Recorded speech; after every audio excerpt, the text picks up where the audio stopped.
Good morning Odisha. आज ହେଉଛି 18 June ମଙ୍ଗଳବାର। ଆଜିର ରହିଛି 10ଟି ଗୁରୁତ୍ୱପୂର୍ଣ୍ଣ ଖବର। ତା ପୂର୍ବରୁ ଆପଣମାନେ ଭିଡ଼ିଓକୁ ଲାଇକ୍ କରି କେଉଁ ଜିଲ୍ଲାରୁ ଦେଖୁଛନ୍ତି ନିଶ୍ଚିନ୍ତ କମେଣ୍ଟ କରନ୍ତୁ। ରଥଯାତ୍ରା ପାଇଁ ମୁଖ୍ୟମନ୍ତ୍ରୀଙ୍କ ଗୁରୁତ୍ୱପୂର୍ଣ୍ଣ ବୈଠକ। ଉପମୁଖ୍ୟମନ୍ତ୍ରୀଙ୍କ ସହ ମୁଖ୍ୟମନ୍ତ୍ରୀ ସଚିବ ଓ ପୋଲିସ ଡିଜି ଉପସ୍ଥିତ। ଆଉ କିଛି ଦିନରେ ଆରମ୍ଭ ହେବ ରଥଯାତ୍ରା। ଏହାକୁ ଦୃଷ୍ଟିରେ ରଖି ମୁଖ୍ୟମନ୍ତ୍ରୀ ଏକ ଗୁରୁତ୍ୱପୂର୍ଣ୍ଣ ବୈଠକ କରିଛନ୍ତି। ଏହି ବୈଠକରେ ଶୃଙ୍ଖଳିତ ରଥଯାତ୍ରା ନେଇ ଆଲୋଚନା ମଧ୍ୟ ହୋଇଛି। ମୁଖ୍ୟମନ୍ତ୍ରୀ ମୋହନ ଚରଣ ମାଝୀଙ୍କ ଅଧ୍ୟକ୍ଷତାରେ ଅନୁଷ୍ଠିତ ଏହି ବୈଠକରେ ଉପମୁଖ୍ୟମନ୍ତ୍ରୀ ପ୍ରଭାତୀ ପରିଡ଼ା, ମୁଖ୍ୟ ଶାସନ ସଚିବ ପ୍ରଦୀପ ଜେନା, ଗୋଇନ୍ଦା ନିର୍ଦ୍ଦେଶକ ସୌମେନ୍ଦ୍ର ପ୍ରିୟଦର୍ଶୀ, ଆଇନ ମନ୍ତ୍ରୀ ପୃଥ୍ୱୀରାଜ ହରିଚନ୍ଦନ ଏବଂ ପୋଲିସ ଡିଜି ଅରୁଣ ଷଡ଼ଙ୍ଗୀ ଉପସ୍ଥିତ ଥିଲେ। ବୈଠକ ପରେ ଶୃଙ୍ଖଳିତ ରଥଯାତ୍ରା ଆଇନ ମନ୍ତ୍ରୀ ପୃଥ୍ୱୀରାଜ ହରିଚନ୍ଦନ ମୁଖ୍ୟମନ୍ତ୍ରୀଙ୍କୁ ସମସ୍ତ କଥା ବିଷୟରେ ଅବଗତ କରାଇଛନ୍ତି। ଏହାପରେ ସେବାୟତ ବନ୍ଧୁମାନଙ୍କ ସହ ବୈଠକ କରାଯିବ। ଏଥିପାଇଁ ସମସ୍ତଙ୍କର ସହଯୋଗ କାମନା ମଧ୍ୟ କରାଯାଇଛି। ଚଳିତ ବର୍ଷ 15 ଦିନ ବଦଳରେ 13 ଦିନ ଅଣସର ନୀତି ରହିବ। ରଥ ଟଣା ପାଇଁ ଅଳ୍ପ ସମୟ ହାତରେ ଥିବାବେଳେ ନୀତିକାନ୍ତ ନେଇ ଚିନ୍ତାରେ ପଡ଼ିଛନ୍ତି ସେବାୟତ। ଶୃଙ୍ଖଳିତ ପାଇଁ ସମସ୍ତ ସେବାୟତଙ୍କୁ ସହଯୋଗ ଲୋଡ଼ାଯାଇଛି। ତେଣୁ ଏ ବର୍ଷ ରଥଯାତ୍ରାରେ ମୁଖ୍ୟମନ୍ତ୍ରୀ ଉପସ୍ଥିତ ରହିବେ। ବାଲେଶ୍ୱର ସହରରେ କର୍ଫ୍ୟୁ, ସମସ୍ତ ପ୍ରବେଶ ପଥ ସିଲ୍, ଦୋକାନ ବଜାର ବନ୍ଦ ରଖିବାକୁ ନିର୍ଦ୍ଦେଶ। ଘରେ ପଶି ନିଆଁ ଲଗାଇଲେ, ପୋଲିସର ଫାଙ୍କା ଗୁଳି ଚାଳନା ଆଉ ବ୍ୟାପକ ଭଙ୍ଗାରୁଜା, 7 ପ୍ଲାଟୁନ ଫୋର୍ସ ମୁତୟନ। ତେବେ ବାଲେଶ୍ୱର ସହର ସୁନହଟ ଅଞ୍ଚଳରେ ସୋମବାର ଦିନ ଦୁଇ ଗୋଷ୍ଠୀ ମଧ୍ୟରେ ସଂଘର୍ଷ ଉଗ୍ର ରୂପ ନେଇଛି। ଢେଲା ପଥର, ବାଡ଼ି, କାଚ ବୋତଲ 5ଟି ପୋଲିସ କର୍ମଚାରୀଙ୍କୁ 10 ଜଣ ଲହୁଲୁହାଣ କରିଦେଇଛନ୍ତି। ତେବେ ଘଟଣାସ୍ଥଳରେ 2 ଚକିଆ 4 ଚକିଆ ଗାଡ଼ି ସହିତ ସମସ୍ତ ଘରର ଆସବାବପତ୍ର ନଷ୍ଟ ହୋଇଛି। ସୂଚନା ମୁତାବକ ବିଳମ୍ବିତ ରାତିରେ ସହରର ଗୋଳା ପୋଖରୀ ଏବଂ ମୋତିଗଞ୍ଜ ସିନେମା ଛକ ଅଞ୍ଚଳକୁ ସଂଘର୍ଷ ବ୍ୟାପିଛି। ତେଣୁ ଗଣ୍ଡଗୋଳ କରି ବିଭିନ୍ନ ସାହିରେ ପଶି ଲୋକଙ୍କୁ ଘରକୁ ଢେଲା ପଥର ମାଡ଼ କରିବା ସହ ନିଆଁ ଲଗାଇ ଦେଉଛନ୍ତି। ପରିସ୍ଥିତିକୁ ନିୟନ୍ତ୍ରଣ କରିବା ଲାଗି ପୋଲିସ ଫାଙ୍କା ଗୁଳି ଚାଳନା ମଧ୍ୟ କରିଥିଲା। ପୂର୍ବାଞ୍ଚଳ police IG doctor Deepak Kumar ଏବଂ ଏସ୍ପି ସାଗରିକା ନାଥ ଘଟଣାସ୍ଥଳକୁ ଯାଇ ସ୍ଥିତି ଅନୁଧ୍ୟାନ କରିବା ବେଳେ ସହର କର୍ଫ୍ୟୁ କରାଯାଇଛି। ତେଣୁ ସହରର ସମସ୍ତ ପ୍ରବେଶ ପଥକୁ ସିଲ୍ କରାଯାଇଥିବା ବେଳେ ସବୁ ଜାଗାରେ ସ୍ୱତନ୍ତ୍ର ଫୋର୍ସ ମୁତୟନ ହୋଇଛନ୍ତି। ସାଂସଦ ପ୍ରତାପ ଷଡ଼ଙ୍ଗୀ ଏବଂ ସହରର ବିଧାୟକ ମାନସ କୁମାର ଦତ୍ତ ଟାଉନ ଥାନାରେ ପହଞ୍ଚିଛନ୍ତି। ପରିସ୍ଥିତିକୁ ଦୃଷ୍ଟିରେ ରଖି ଜିଲ୍ଲା ପ୍ରଶାସନ ଏବଂ ପୁଲିସ ପକ୍ଷରୁ ମଙ୍ଗଳବାର ଦିନ ବାଲେଶ୍ୱରର ସମସ୍ତ ସହର ବନ୍ଦ ରଖିବାକୁ ନିର୍ଦ୍ଦେଶ। ପରିବା ଦର ଆକାଶ ଛୁଆଁ, କାଳ ବୈଶାଖୀ ବର୍ଷା ଓ ପବନ ଯୋଗୁଁ ପରିବା ଚାଷ ନଷ୍ଟ, ଚିନ୍ତାରେ ଚାଷୀ। ଗୋଟିଏ ପଟେ ଡିଜେଲ, ପେଟ୍ରୋଲ ଏବଂ ରନ୍ଧନ ଗ୍ୟାସ୍ ଦର ହୁ ହୁ ବଢ଼ୁଥିବା ବେଳେ ଅନ୍ୟପଟେ ଲୋକେ ଚିନ୍ତା କଲେଣି। ବର୍ତ୍ତମାନ ପନିପରିବା ଆକାଶ ଛୁଆଁ ଦର ପାଇଛି। ଏବେ ଖାଉଟିଙ୍କ ନିମନ୍ତେ ବୋଝ ଉପରେ ଲଳିତା ବିଡ଼ା ମଧ୍ୟ ସାଜିଛି। ତେବେ କାଳ ବୈଶାଖୀର ବର୍ଷା ଏବଂ ପବନ ଯୋଗୁଁ ପରିବା ଚାଷ ଅଧିକ ନଷ୍ଟ ହୋଇଥିବାରୁ ଚାଷୀ ମଧ୍ୟ ଏବେ ଚିନ୍ତାରେ। ମୟୂରଭଞ୍ଜ ଜିଲ୍ଲା ବାମନଘାଟି ଉପକୁଣ୍ଡ ପରିବାର ମହଙ୍ଗା ମାଡ଼ ଖାଉଟିକୁ ଚିନ୍ତାରେ ପକାଇଛି। ସୁଲଭ ମୂଲ୍ୟରେ ସମସ୍ତ ପ୍ରକାର ସୁସ୍ୱାଦୁ ଦେଶୀ ତଟକା ଖାଦ୍ୟ ନିମନ୍ତେ ଜିଲ୍ଲାର ରାଇରଙ୍ଗପୁର ଅଞ୍ଚଳରେ ଏକ ନୂଆ ସ୍ୱତନ୍ତ୍ର ପରିଚୟ ରହିଥିବା ବେଳେ ବର୍ତ୍ତମାନ ବଜାରରେ ବିକ୍ରୟ ହେଉଥିବା ପନିପରିବା ଆକାଶ ଛୁଆଁ ଦରକୁ ଲାଗିବାକୁ ଯାଉଛି। ତେବେ ସାଧାରଣ ଲୋକ ହଜମ କରିପାରୁନାହାନ୍ତି। ପରିବାର ଦର ଆକାଶ ଛୁଆଁ ଦର ବୃଦ୍ଧି ହୋଇଥିବା ବେଳେ ଗରିବ ଖଟିକିଆ ମଧ୍ୟବିତ୍ତ ପରିବାର ମଧ୍ୟ ପ୍ରଭାବିତ ହେଉଛନ୍ତି।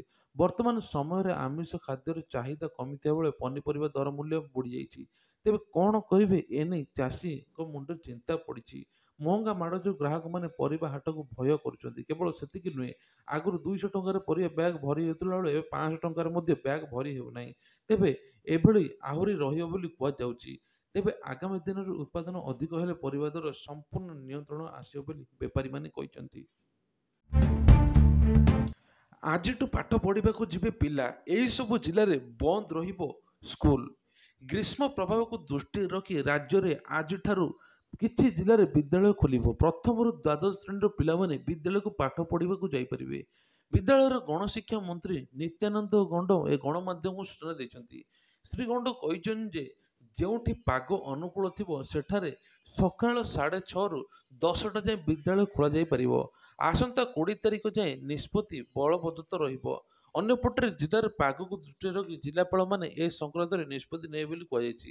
ଗ୍ରୀଷ୍ମ ଲହରୀ ଜାରି ରହିଥିବାରୁ ଗଞ୍ଜାମ, ଭଦ୍ରକ, ସୁବର୍ଣ୍ଣପୁର, ବରଗଡ଼ ଜିଲ୍ଲାରେ ଆସନ୍ତା 3 ଦିନ ପର୍ଯ୍ୟନ୍ତ ଛୁଟି ଘୋଷଣା କରାଯିବ। ଅର୍ଥାତ୍ ଜୁନ୍ 18 ଏହି ଜିଲ୍ଲାରେ 4ଟି ସ୍କୁଲ ଖୋଲିବେ ନାହିଁ। ଏଠାକାର ଜିଲ୍ଲାପାଳମାନେ 20 ତାରିଖ ଯାଏଁ ସମସ୍ତ ସ୍କୁଲ ବନ୍ଦ ରଖିବେ ବୋଲି ନିଷ୍ପତ୍ତି ନିଆଯାଇଛି। ବାଲେଶ୍ୱରରେ ଆସନ୍ତାକାଲି ଦିନକୁ ପାଇଁ ଛୁଟି ରହିବ। ତେବେ 19 ତାରିଖରୁ ସକାଳ 6ଟା 6:30ଟାରୁ ଆରମ୍ଭ କରି 10ଟା ଯାଏଁ କ୍ଲାସ୍ ହେବ ବୋଲି କୁହାଯାଉଛି।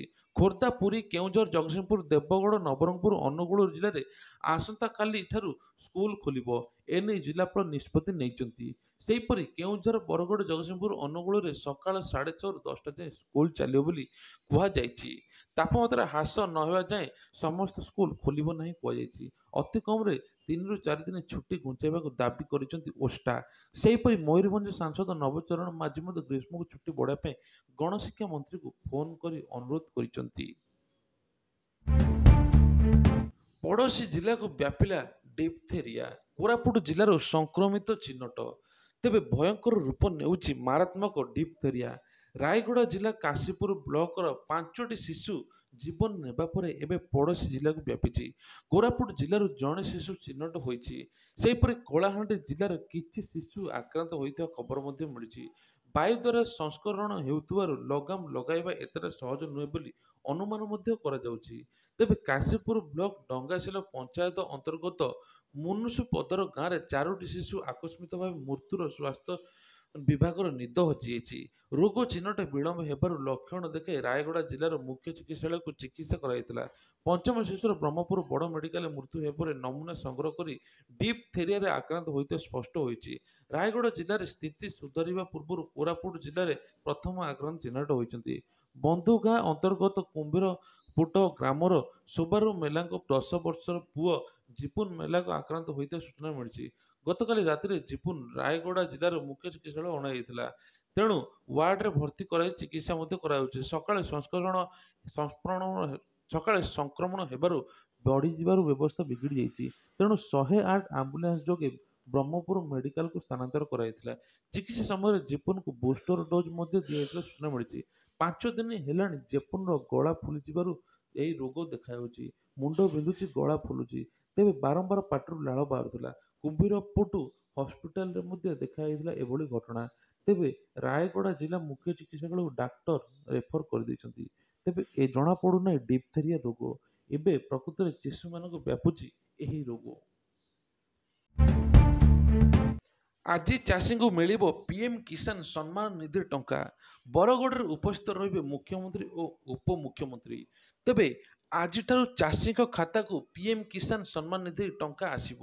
ଉତ୍ତରପ୍ରଦେଶର ବାରାଣସୀରୁ ପ୍ରଧାନମନ୍ତ୍ରୀ ନରେନ୍ଦ୍ର ମୋଦି 9,26,00,000 ଚାଷୀଙ୍କ ଖାତାକୁ ଏହି ଟଙ୍କା ପଠାଇବେ।